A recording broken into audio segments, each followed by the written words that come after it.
Alors aujourd'hui, on va parler d'une des manières qu'on peut entamer notre parcours en tant que locavore, puis c'est-à-dire de...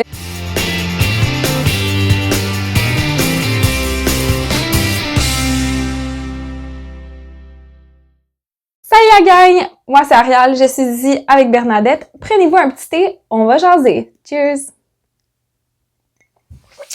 Alors aujourd'hui, on va parler d'une des manières qu'on peut entamer notre parcours en tant que locavore, puis c'est-à-dire de se familiariser un peu plus avec les aliments québécois, locaux, puis de les inclure un peu dans notre cuisine.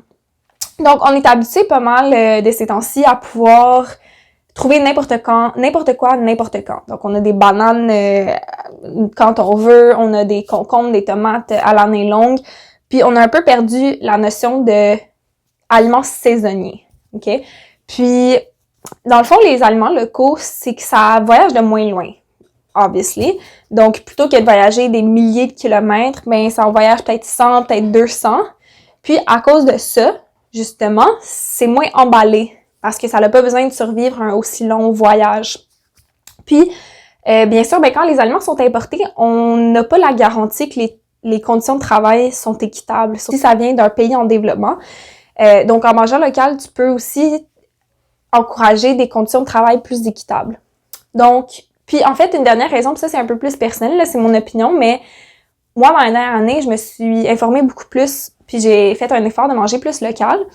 Puis j'ai remarqué que ma relation à la nourriture a quand même changé parce que, puis mon rapport à l'alimentation en général, parce que j'ai été obligée de m'informer, j'ai été obligée d'être un peu plus consciente d'où venaient les produits, comment ça poussait, comme par exemple les choux de Bruxelles, là, je savais pas que ça venait sur comme une tige, puis là c'est comme des petites bulbes là qui sortent, puis j'en ai reçu dans un panier de fermier, puis j'ai utilisé la tige aussi, c'est quelque chose qui habituellement, si tu reçois en épicerie où c'est juste les choux, les mini choux qui sont là, mais la tige, elle a été retirée puis elle a été jetée. En tout cas, fait que j'ai appris plein de choses puis j'ai trouvé ça quand même intéressant comme processus. En tout cas, pour toutes ces raisons, particulièrement dans les derniers 3 jours, j'ai essayé de manger 100% local. Puis c'est pas évident, surtout en ce moment, on est en avril.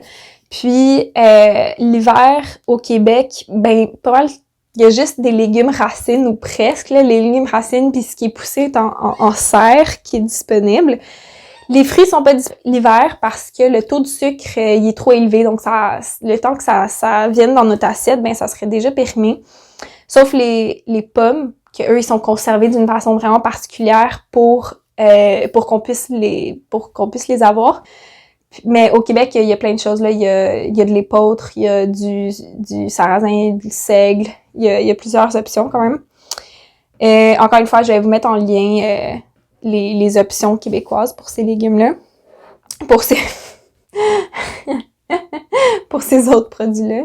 En ce qui concerne les légumineuses, ça je savais pas, mais t'as quand même des options québécoises parce que dans le fond, c'est juste des haricots ou des pois qui ont été séchés. Donc, ça se conserve longtemps, puis c'est ça, il y a des options, donc j'en avais dans les derniers quelques jours. Dans le fond, c'est ça, je me suis informée un peu pour les huiles, on a de l'huile de chanvre, on a de l'huile canola, on en a d'autres.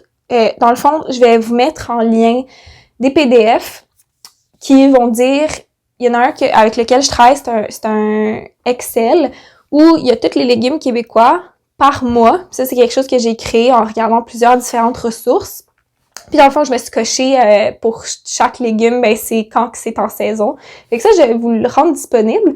Puis comme ça, vous allez pouvoir peut-être dans votre prochaine épicerie faire un petit effort de prendre des aliments qui sont en saison en ce moment au Québec. En thèse, dans les derniers jours, quand je le faisais, j'étais allée au marché à Toiteux, puis j'avais trouvé des tomates québécoises en serre, puis des betteraves. Donc il y avait un peu plus de fraîcheur. Je vous montrerai qu'est-ce que j'ai cuisiné dans les derniers jours. Mais je dois avouer, ça m'a surpris parce que j'ai l'habitude d'aller dans les petits marchés fermiers comme celui à Verdun. J'ai habitué à ceux-là où tous les produits sont québécois ou presque.